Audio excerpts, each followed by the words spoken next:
नमस्ते साथियों, आप सबका फिर से एक बार स्वागत है हमारी चैनल फिज़िक्स की दृष्टि। और पिछली बार हमने प्लैंक का जिक्र किया था।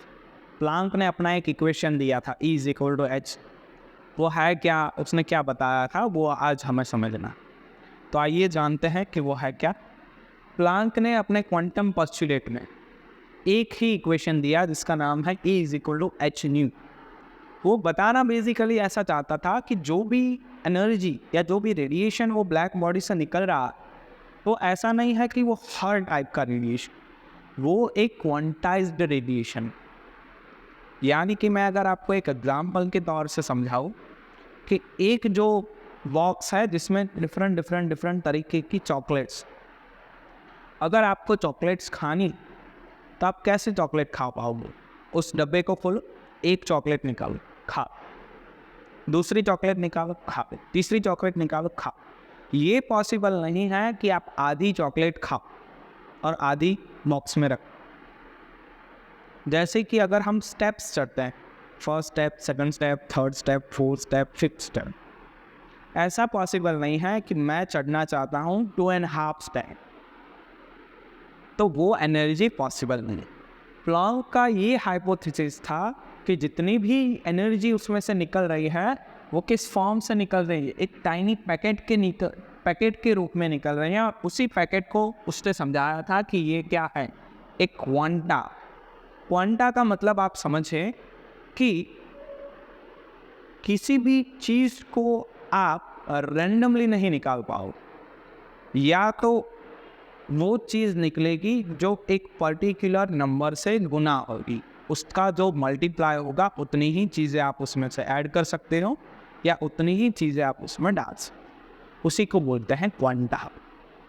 यानी क्या, मान लो कि मैं नंबर बोलूं कि 1 number, 2 number, 3 number, 4 number, 5 number, तो ये ठीक है क्योंकि सारे क्वांटाइज्ड नंबर है, 1 2 3 4 5 6 7 8 9 10। लेकिन अगर किसी को ऐसा है 5.1, 5.8, 5.9, वो पॉसिबल नहीं। अगर आप एक एग्जाम्पल से चले कि क्वांटा का मतलब क्या, तो जैसे मैंने प्रीवियसली एग्जाम्पल दिया, आपको अगर चॉकलेट खानी है तो आप एक खा सकते हो, दूसरी भी खा सकते हो, तीसरी भी खा सकते हो। हर जो नंबर्स है वो एक से मल्टीपल में है। लेकिन ऐसा पॉसिबल नहीं है कि आप आधी चॉकलेट खाओ और आधी रखो। तो वही प्लैंक बता रहा है कि जो भी एनर्जी निकली उस ब्लैक बॉडी से वो एक टाइनी पैकेट के फॉर्म में निकली है और उसी को बोला है उसने क्वांटा। और वो किससे मल्टीपल है? जो एनर्जी है वो h/ν, h यानी कि क्या, प्लैंक कांस्टेंट, वो प्लैंक कांस्टेंट से मल्टीपल है। और उसने ये बताया कि जो भी एनर्जी हम देखते हैं या हम सोचते हैं वो क्वांटाइज्ड फॉर्म में है। यानी कि क्या, अगर हम इस एनर्जी का प्लॉट बनाएं तो कुछ ऐसा मिलेगा कि उसकी एनर्जी h नहीं हो सकती है, हाँ हो सकती है। उसकी एनर्जी 2h नहीं हो सकती है, हाँ हो सकती है। लेकिन कोई भी ऐसा रेडिएशन नहीं होगा जिसकी एनर्जी 1.5 h नहीं हो। No, it is always multiple integral of h². So we are writing here n E=nh²। n 1 हो सकता है, 2 हो सकता है, 3 हो सकता है, 4 हो सकता है, 5 हो सकता है, 6। इतनी ही एनर्जी पॉसिबल है, उसके बीच की कोई भी एनर्जी है वो पॉसिबल नहीं है। इसी को बोलते हैं एनर्जी ऑफ क्वांटा और टाइनी पैकेट्स। और इसी शब्द का उपयोग करके या इसी प्लैंक कांस्टेंट का उपयोग करके आइंस्टाइन ने भी बताया था लाइट के लिए। और तभी से क्वांटा फोटॉन, ये फोटॉन जो शब्द है वो आइंस्टाइन से दिया गया है, जिससे क्या हो रहा है, जिससे हमें पता चल रहा है कि हाँ, लाइट भी जो है वो एक पर्टिकुलर क्वांटाइज्ड फॉर्म में एनर्जी का इमिशन करती है। और तब जाके हमें ये दो इक्वेशन मिले, E=h, μ=c/λ, जो हमें ऑलरेडी पता है। और ये मैं आपको नेक्स्ट स्लाइड में समझाऊंगा कि ये क्या है। अब आगे चलते। दूसरी ये चीज़ थी जो क्लासिकल मैकेनिक्स समझाने में विफल था, जिसका नाम था स्ट्रक्चर ऑफ एटम। हमने हमेशा ऐसा स्ट्रक्चर देखा है कि बीच में क्या होगा, न्यूक्लियस होगा और इलेक्ट्रॉन जो है वो उसके इर्द गिर्द घूमते रहे, हाँ कि ना, ऐसा ही देखा। लेकिन एक्चुअल में क्या होना चाहिए, एक्चुअल में अगर जो इलेक्ट्रॉन एक्सेलरेट कर रहा है तो एक्चुअल में होना ऐसा चाहिए कि अगर कोई एक्सेलरेट इलेक्ट्रॉन है तो वो हर बार अपना रेडियस कम करता जाएगा, कम करता जाएगा, कम करता जाएगा, कम करता जाएगा, और एक ना एक पर्टिकुलर टाइम के बाद वो अपने न्यूक्लियस में समा जाए। लेकिन जितनी भी चीज़ें हम आसपास देखते हैं वो सबका एग्जिस्टेंस है, और वो सब किससे बनी है? एटम से बनी। और एटम रियल लाइफ में स्टेबल है। लेकिन क्लासिकल मैकेनिक्स का अप्रोच यही है कि कोई भी एक्सेलरेट चीज़ अगर मूवमेंट कर रही है किसी इर्द गिर्द, न्यूक्लियस के इर्द गिर्द, या इसको हम अगर क्लासिकल मैकेनिक्स की बदौलत समझें तो होना तो ऐसा चाहिए। लेकिन इलेक्ट्रॉन का एग्जिस्टेंस है, वो हर बार न्यूक्लियस में जाके नहीं समा जाता। तो इसका जो एक्सप्लेनेशन था वो क्लासिकल मैकेनिक्स की थियरी नहीं दे पाई थी वो, और इसी का जो राज है वो भी क्वांटम से आया है। उन्होंने बताया कि जो इलेक्ट्रॉन है वो ऐसे ऑर्बिट में घूमते हैं जिसका एंगुलर मोमेंटम हमेशा NH/2π के मल्टीपल इंटीग्रल में है, और जब ये एंगुलर मोमेंटम इसके मल्टीपल में होगा तब वो ऑर्बिट स्टेबल की नहीं जाएगी, या फिर जो इलेक्ट्रॉन है वो अपनी ऑर्बिट कम करके करके करके न्यूक्लियस में नहीं समा पाएगा, because of the existence of that particular orbit. Or using this, the concept which is explained by the quantum जिसका एंगुलर मोमेंटम जो है वो NH/2π के मल्टीपल में, ये भी प्लैंक के हाइपोथेसिस से निकल के आ रहा। और एक अच्छी सी चीज़ निकल के आई जो मैं आपको बताना चाहता हूँ, वो ये है, नाम आपने सुना होगा photo electric effect. Photo electric effect यानी क्या? ये बहुत पेचीदा चीज़ें हैं। देखिए आप, एक मेटल सरफेस और क्या है? लाइट। लाइट जब भी मेटल सरफेस पे टकरा रही है, आइंस्टाइन ने ये देखा है कि उसमें से इलेक्ट्रॉन बाहर आ रहा है। अब बात पूरी तरह बिगड़ गई। क्यों बिगड़ गई? एक एग्जाम्पल से मैं आपको समझाता हूँ। देखिए, मान लो कि इस कमरे में मैंने 10 ट्यूबलाइट ऑन की, हाँ कि ना? अगर मैं एक ट्यूबलाइट ऑन करता हूँ तो उसकी रोशनी थोड़ी कम होती है, दूसरी मैंने ऑन की, तीसरी मैंने ऑन की, चौथी ऑन की, पाँचवीं ऑन की, छठी ऑन की। जैसे जैसे मैं लाइट की संख्या बढ़ाता जाता हूँ, हर ट्यूबलाइट में से फोटोन पार्टिकल निकल रहा है। लेकिन ऐसा कभी भी नहीं होगा इस कमरे में कि दोनों लाइट है वो एक दूसरे से टकरा रहे हैं, हाँ कि ना? जैसे कि ये एक ऑब्जेक्ट है और ये मेरा हाथ, इसको हिलाने के लिए, क्योंकि इलेक्ट्रॉन क्या है? इलेक्ट्रॉन तो एक पार्टिकल है, और जब भी इस पार्टिकल का हमें पोजीशन चेंज करना है या इसको खिसकाना है थोड़ी इस तरफ, तो हमें क्या करना चाहिए? हमें कोलिजन करना चाहिए। मान लो कि ये मेरा हाथ है, वो इस पेन से टकराएगा, तब जाके ये पेन कहीं पर जाए। तो ये भी क्या है? एक पार्टिकल। और मामला यहाँ पूरी तरह बिगड़ गया। क्यों? क्योंकि लाइट जब इलेक्ट्रॉन से टकराई या किसी मेटल सरफेस से टकराई तो क्या हुआ? इलेक्ट्रॉन का इमिशन हुआ, सब कुछ इलेक्ट्रॉन है वो इससे बाहर। और ये पेचीदा एक्सपेरिमेंट है वो किया गया है आइंस्टाइन के द्वारा, और उन्होंने ये ऐसा बताया है कि the photoelectric effect is the phenomena of injection of that particular electrons from the metal plate when the light of suitable frequency falls on it. वही है। अब कैसे इस बात को मान ले कि लाइट जो है उसका कुछ मोमेंटम यानी क्या? Mass into velocity. अगर बस और ट्रक टकरा रहे हैं तो मोमेंटम कंजर्व हो रहा है, और मोमेंटम कंजर्वेशन के कारण क्या हो रहा है? गाड़ी की हालत है या गाड़ी का एक्सीडेंट है तो गाड़ी की हालत बहुत ख़राब हो जाती है। हालांकि ट्रक को कुछ नहीं होता क्योंकि वो बहुत बड़ा है, इसका मास बहुत ज़्यादा। लेकिन इस चीज़ को कैसे समझाओ? अगर 10 लाइट कमरे में ऑन है तो वो जो लाइट है वो एक दूसरे में सुपर इम्पोज हो जाती है, वो एक वेव की तरह मिल जाती। कभी आपको ऐसा लगा कि आपने लाइट चालू की और वो आपके फेस पे टकरा रही है? नहीं टकरा। आप अभी फ़ोन पे मेरी वीडियो देख रहे हैं, वो लाइट आपके फेस को हिट कर रही है? नहीं कर रही। लेकिन यहाँ पर तो कुछ ऐसा दिखाई दे रहा, लाइट जो है वो हिट कर रही है इलेक्ट्रॉन को, और इलेक्ट्रॉन जो है वो एमिट हो रहा है। वो कैसे हो रहा है इसको भी समझाने में क्लासिकल मैकेनिक्स फेल हो गया, और तब जाके क्वांटम की मदद से इसको समझाना पड़ा कि भाई क्या है। तो ठीक समझ जा रहे हो आप कि लाइट भी यहाँ पर पार्टिकल की तरह बिहेव करता है, और जब भी लाइट के पार्टिकल इस इलेक्ट्रॉन को टकराएंगे तो ये इलेक्ट्रॉन बाहर चले जाएंगे। यानी कि मान लो कि यहाँ कोई इंसान खड़ा है और उसको हम धक्का देंगे तो वो गिर जाए, तो ये इलेक्ट्रॉन है, मैं लाइट हूँ, जैसे ही मैंने धक्का दिया वो गिर गया।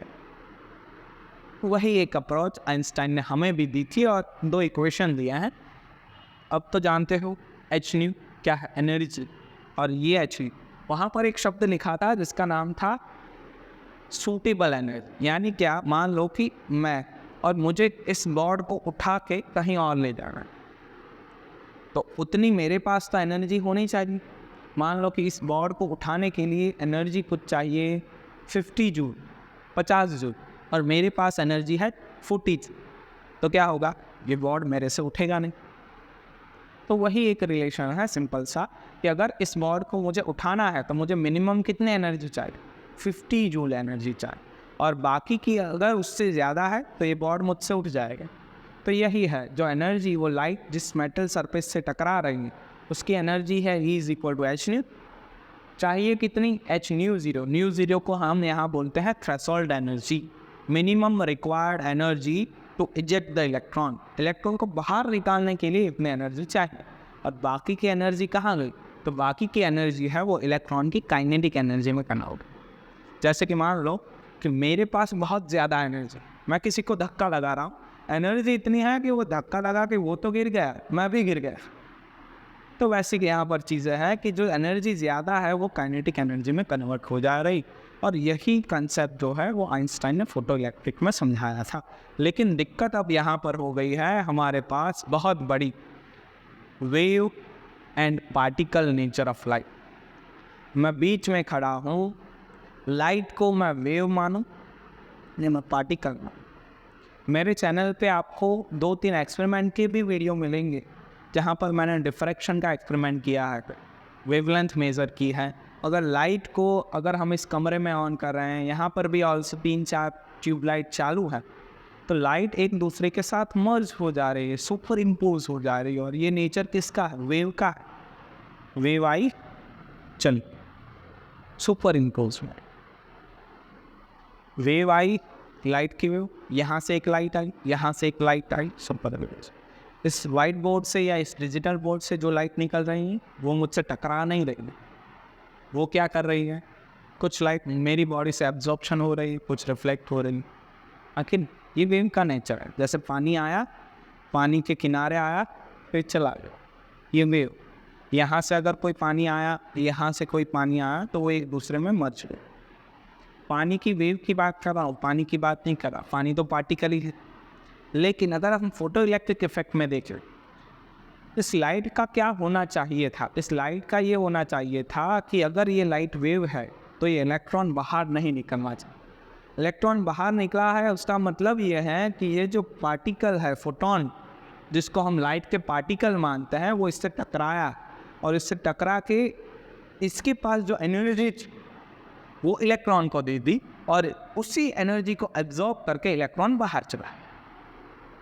तो इस केस में लाइट पार्टिकल है, डिफ्रैक्शन हो रहा है तो लाइट वेव है, इंटरफियरेंस हो रहा है तो लाइट वेव है, डिस्पर्जन हो रहा है तो लाइट वेव है।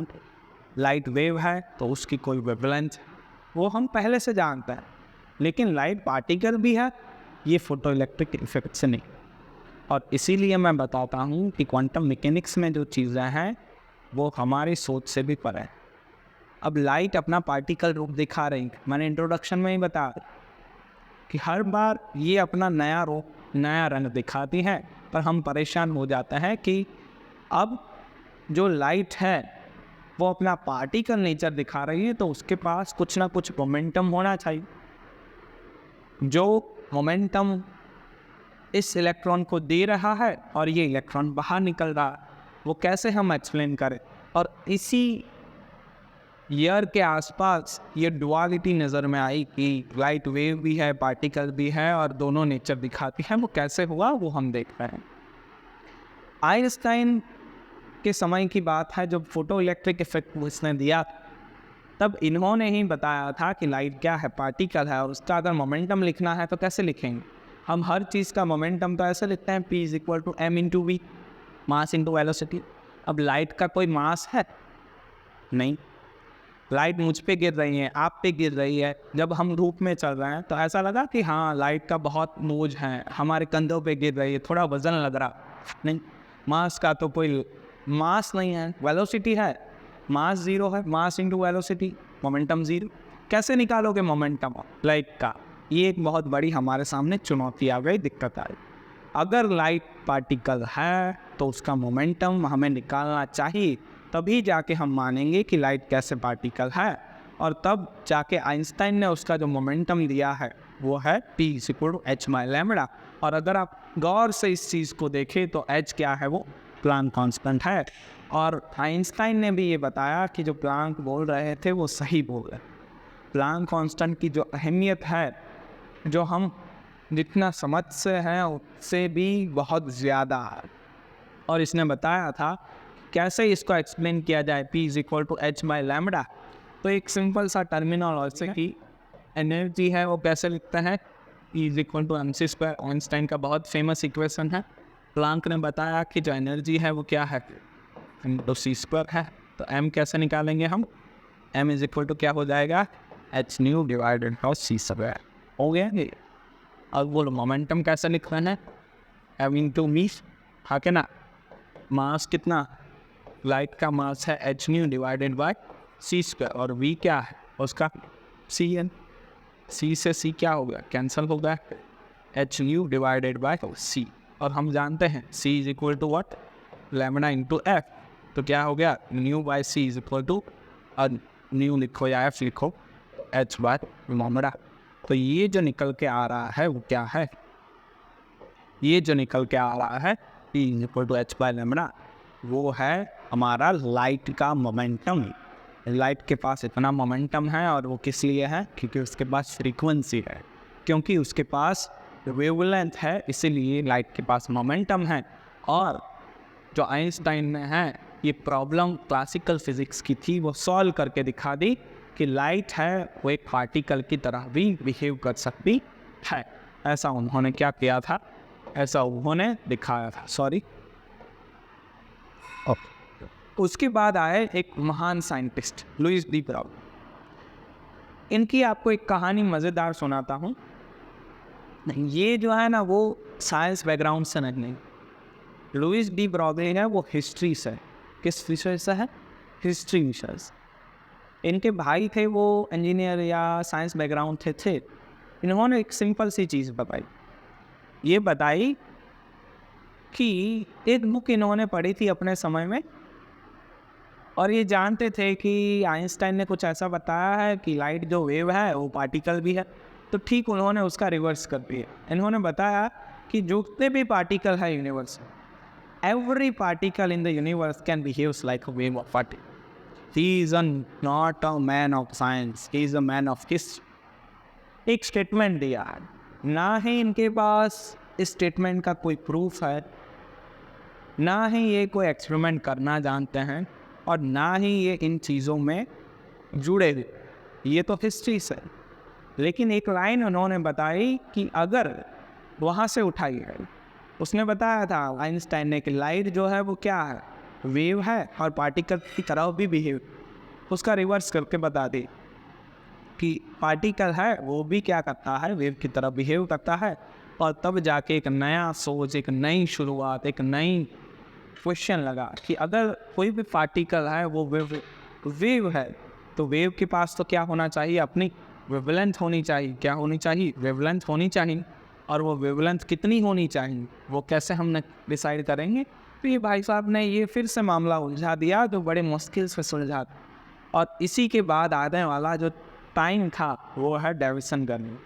डेविसन जर्मन ने एक एक्सपेरिमेंट किए, हालांकि वो इंजीनियरिंग फिजिक्स में नहीं है, इसलिए हम इसको स्किप कर रहे हैं। उन्होंने ऐसा बताया, उन्होंने कुछ ऐसा एक्सपेरिमेंट किया और निकाला इलेक्ट्रॉन की वेवलेंथ। और इलेक्ट्रॉन की वेवलेंथ है वो एक डी ब्रॉगली वेवलेंथ इन्होंने जो दिया था वहाँ से मैच हो जा रही थी। डी ब्रॉगली वेवलेंथ यानी क्या, लैम्बडा = h/p, जो हम ऑलरेडी डिफाइन कर सकते, उसी से मैच हो जा रही थी। और इसी के चलते क्या हुआ, इसी के चलते जो डी ब्रॉगली था उसको अपने समय में नोबेल प्राइज़ भी मिला। किस बात का नोबेल प्राइज़? सिर्फ एक स्टेटमेंट का नोबेल प्राइज़, वो भी कहीं से देख के लिया हुआ कि x is equal to y, then y is equal to x. Particle भी एक वेव की तरह बिहेव कर सकता है। इसने कुछ नहीं किया, सारे एक्सपेरिमेंट किए किसी और में, रिजल्ट निकाले किसी और ने, लेकिन इनके स्टेटमेंट के साथ मैच हो गया कि वो जो एनर्जी, वो लैम्बडा कितना है। सो हमारे पास एक इक्वेशन था, ये वाला, जो मोमेंटम है वो क्या है, h बाई क्या है, लैम्बडा है। तो अगर हर एक पार्टिकल अगर हम वेव की तरह माने तो उसकी वेवलेंथ कितनी होनी चाहिए, तो इसी का रिवर्स कर दो, h बाई पी। और पार्टिकल के पास तो मास होता है m/v, हो गया। मास रख दो, पार्टिकल की वेलोसिटी रख दो, प्लैंक कांस्टेंट रख दो, तो जो निकल के आने वाली चीज़ है वो क्या है, निकल के आने वाली जो चीज़ है वो लैम्बडा है। और इसी के चलते जो डी ब्रॉगली ने अपना क्या दिया था, वेवलेंथ दिया था, वो इस एक्सपेरिमेंट के साथ मैच हो गया और वो करेक्ट हो गया, और उसी के चलते इनको क्या मिला, नोबेल प्राइज़ भी मिला। तो ये कहानी है पूरी की पूरी डी ब्रॉगली। और एक मेरे पास अच्छी चीज़ है आपको दिखाने के लिए, जैसे कि कोई क्वेश्चन दे आपको कि भाई 60 ग्राम बॉल है और इतनी स्पीड है, तो उसकी वेवलेंथ कितनी होगी, डी ब्रॉगली से निकाल लो। अभी मैंने फॉर्मूला दिया था, h is equal to m by v, इतनी वेवलेंथ होगी। डी ब्रॉगली की वेवलेंथ से मैच हो रही हैं, तभी जाकर उनको ये नोबेल प्राइज़ मिला। तो ये सारी कहानी है।